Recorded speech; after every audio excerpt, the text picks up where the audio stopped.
Hello friends की खबर আজি মই আপোনালোকক এক বিশেষ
আজিৰ পৰা তহতি মুক্তি হলি গুছি যায় ইয়াৰ পৰা যদি মোৰ বিয়াৰ কাৰণে ইমান জীৱ-জন্তু হত্যা হ'ব তেন্তে জীৱনত মই কেতিয়াও বিয়া নকৰাও সবৰিয়ে ভাবিলে যদি মই ইয়াত থাকো তেন্তে মোক ঘৰৰ মানুহে বিয়া দি দিব আৰু আকৌ জীৱ-জন্তু হত্যা কৰিব হেইহে তেওঁ ৰাতি মাছনিখা ঘৰৰ সকলো মানুহ যেতিয়া শুই গল তেতিয়া সবৰিয়ে ঘৰ এৰি গুছি গল সবৰিয়ে ভাবিলে যদি মই কোনোবা গাঁৱলৈ যাওঁ তেন্তে মোক ধৰি লৈ আহিব হেইহে মই বহুত দূৰ কৰবালৈ বনলৈ গুছি যাওঁ সবৰিয়ে ঋষি মুনিৰ আশ্ৰম থকা এখন বনলৈ গুছি গল মনত ভাবিলে ভগৱানৰ কৃপা পাবলৈ হলে সাধু মহাত্মাৰ কৃপা হ'ব লাগিব নাৰীৰ শৰীৰ ইফালে তলৰ জাতি মোৰ নিচিনা দুভগীয়া কোনে স্বীকাৰ কৰিব আৰু সাধু মহাত্মাৰ সেৱাৰ অবিহনে ভগৱানক পাব নোৱাৰি বহুত কথা চিন্তা কৰিলে সবৰিয়ে ভাবিলে মই মনে মনে লুকাই সাধু মহাত্মাক সেৱা কৰিব লাগিব কেনেবাকৈ যদি মোক দেখা পায় তেন্তে মোক স্বীকাৰ নকৰিব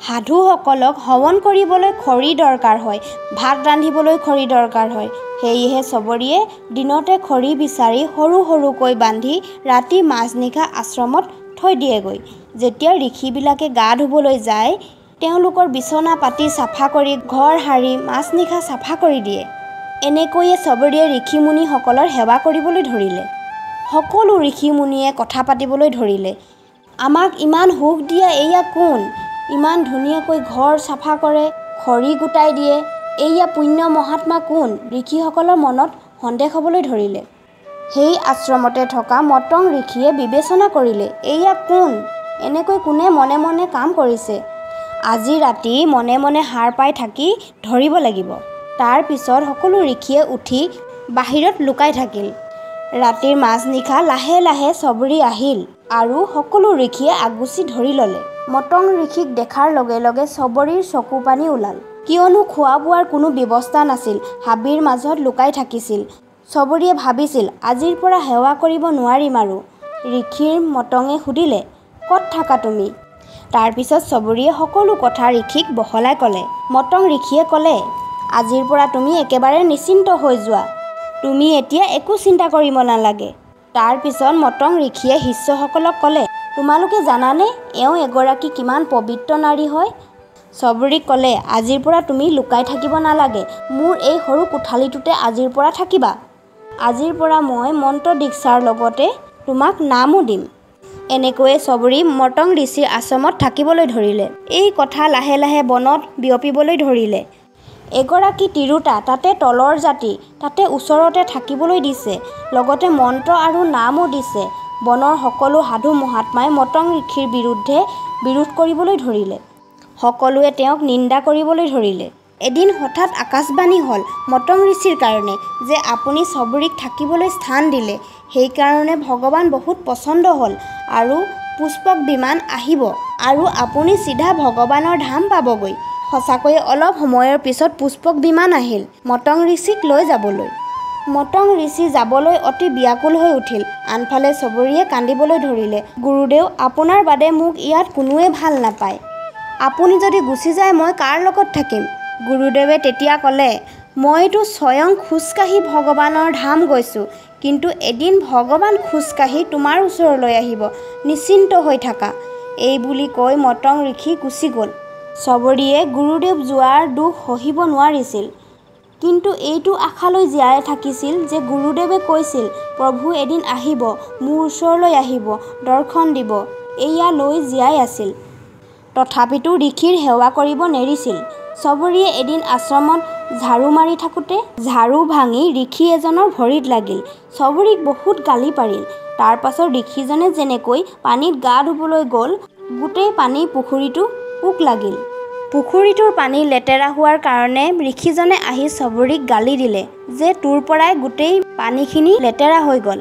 চবৰিৰ বহুত দুখ লাগিল, এফালে গুৰুদেৱ যোৱাৰ দুখ আৰু আনফালে ঋষিৰ অপমান। সেইদিনাখন চবৰিৰ গুৰুদেৱলৈ বৰ মনত পৰিছিল। আজি গুৰুদেৱ জীয়াই থকা হ'লে মোক কোনেও গালি পাৰিবই নোৱাৰে। চবৰি দৌৰি দৌৰি আশ্ৰমলৈ গুচি গ'ল।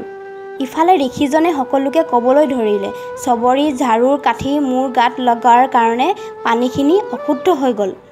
চবৰিয়ে সকলোৰ পৰাই অপমান হ'বলৈ ধৰিলে। ঘৰৰ ভিতৰতে বহি চবৰিয়ে সদায় মন্ত্ৰ জপ কৰিবলৈ ধৰিলে। সোনকালে উঠি ৰাস্তা ঝাৰু লগাই, সদায় ৰাস্তা ফুলেৰে সজাই, নিৰ্মল জল ভৰাই, নিতৌ ধুনীয়া ধুনীয়া ফল ফুল ছিঙি আনি সজাই থৈছিল। কিয়নো গুৰুদেৱে কৈছে যে ভগৱান আহিব। পকা পকা বগৰী গছৰ পৰা ছিঙিছিল আৰু প্ৰথমে নিজে খাইছিল, টেঙা নে মিঠা, আৰু পাছত প্ৰভুলৈ থৈ দিছিল। এইটো নহয় যে চবৰিয়ে জুঠা বগৰী খাই থৈ দিছিল।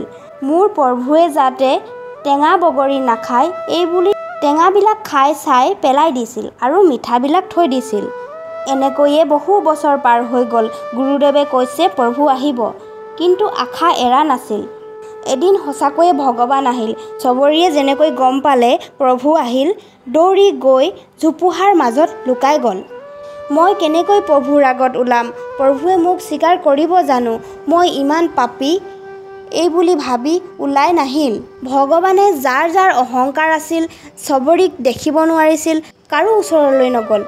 ওলোটা ইহঁতক শুনোৱাকৈ চিঞৰি চিঞৰি সুধিবলৈ ধৰিলে যে ক'ত গ'ল মোৰ চবৰি? চবৰি মাক কোনোবাই দেখিছিল নেকি?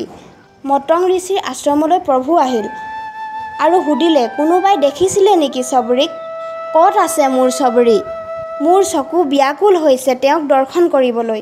এই কথা শুনি লগে লগে চবৰি দৌৰি আহিল। প্ৰভুৰ ভৰিত ধৰি চবৰিয়ে প্ৰণাম কৰিলে। ভগৱান ৰঘুনাথে চবৰিক সাৱটি ধৰিলে। চবৰিৰ মনত পৰিল যে ৰাতিপুৱাই ফল ছিঙি থৈ দিছিল। দৌৰি গৈ ফল আনি ভগৱানক দিলেহি। ভগৱানে সেই মিঠা বগৰী খাই ক'লে, আজিৰ পৰা মোৰ ইমান বছৰ বনবাসৰ কষ্ট তোমাৰ ফল খাই আঁতৰি গ'ল। বাকী ঋষিয়ে গম পালে যে ভগৱান সেইফালে নাহিল। আমাৰ পৰা কিবা ভুল হ'ল চাগে, আমি নিজে গৈ আশীৰ্বাদ ল'ব লাগিব। এইবুলি সকলো ঋষি ভগৱানৰ ওচৰলৈ আহিল। এতিয়াও ঋষিসকলৰ বুদ্ধি কাম নকৰিল যে চবৰি কিমান পবিত্ৰ হয়। তাৰে এজন ঋষিয়ে ক'লে যে প্ৰভু, চবৰিৰ অপবিত্ৰৰ পৰা আমাৰ পুখুৰীৰ পানী অপবিত্ৰ হৈ গ'ল, তাত পোক লাগিল, সেয়েহে আপোনাৰ চৰণৰ পৰা লগে লগে পানীখিনি পবিত্ৰ হৈ যাব। গতিকে আপুনি পবিত্ৰ কৰি দিয়ক। প্ৰভুৱে ক'লে মোৰ চৰণ থলে আৰু দূষিত হৈ যাব। গতিকে পবিত্ৰ কৰিব বিচাৰিছা যদি চবৰিৰ চৰণ তাত থোৱা, পানী পবিত্ৰ হৈ যাব আৰু কোনোৱেই পবিত্ৰ কৰিব নোৱাৰে। ভগৱানে ক'লে এগৰাকী তিৰোতা বুলি নিজ জাতি বুলি ভাবি তোমালোকে অপমান কৰিলা। এই অপৰাধে তোমালোকৰ সকলো তপস্যাৰ গুণ নষ্ট কৰি দিলে। পানীৰ পবিত্ৰ কৰিবলৈ হ'লে একমাত্ৰ উপায় আছে চবৰিৰ চৰণ। প্ৰভুৰ আদেশ মতে যেনেকৈ চবৰিৰ চৰণ পানীত স্পৰ্শ কৰিল, পানীখিনি আকৌ আগৰ দৰে নিৰ্মল হৈ পৰিল। তাৰ পাছত চবৰিক প্ৰভু ৰামে ভৌতিক শৰীৰৰ পৰা মুক্তি দি ভগৱানৰ ধামলৈ লৈ গ'ল। এয়াই আছিল আজিৰ চবৰিৰ কাহিনী। যদি ভাল লাগিলে তেতিয়াহ'লে লাইক কৰি দিব ফ্ৰেণ্ডছ। আজিলৈ ইমানতে। Bye bye friends.